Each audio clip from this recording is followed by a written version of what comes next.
ছেলের বায়না গাজরের হালুয়া খাবে। তো বাড়িতে তো সেরকম কিছু ছিল না, খালি দুধ ছিল। দুধটা একটুখানি মানে মেরে মেরে ক্ষীরের মতন করে নিয়েছি। আর গাজরগুলো আগে থেকে সেদ্ধ করে, জলটা আমি ফেলি না, ঠিক আছে। জলটা সেদ্ধ করছিলাম, গাজরের সঙ্গে একবারে শুকিয়ে গেছে। আর এইগুলো দেখছো না, এগুলো কালো কালোগুলো, এই যে এগুলো হচ্ছে তোমার ওই কী বলে যেন, এলাচ দানা, ঠিক আছে। যেগুলো বললাম বাড়িতে যা যা উপকরণ ছিল সেগুলো দিয়েই করলাম। কন্ডেন্স মিল্ক বা মিল্কটা নেই, এই যে দিয়ে পুরো নিয়ে এসেছি। আর পুরো 1 লিটার দুধ এখানে মেরেছি, মেরে একবার পুরো ক্ষীরের মতন করে, তারপরে আলাদা জায়গায় গাজর সেদ্ধ করে একবার শুকিয়ে গেছে, জল আমি ফেলি না, সেটা দিয়ে এখানে রেখে দিয়ে দিলাম।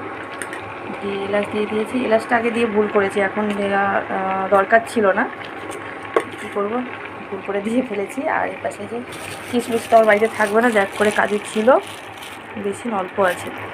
আর যে ঘি আর চিনি দেওয়া হয়ে গেছে, নামানোর আগে ঘি দেবো, আর একটু এটা দেবো, কী বলে না, ওই আমুলিয়াটা দেবো। তো চলো, কেমন লাগলো তোমাদের জানিও। কেমন, এখন সন্ধ্যে কটা,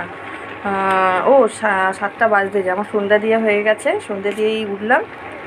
এটা বসিয়ে দিয়ে আমি সন্ধ্যে দিতে গেছিলাম। এবার ছেলেকে আনতে যাব, ও পড়তে গেছে, এসে খুব খুশি হবে। গাজরের হালুয়া কদিন ধরেই বলছি, মা গাজরের হালুয়া করো। আমি তো এইভাবে গাজরের হালুয়া করি, তোমরা কে কীরকমভাবে করো আমাকে জানিও কমেন্ট করে, কেমন। চলো, টাটা।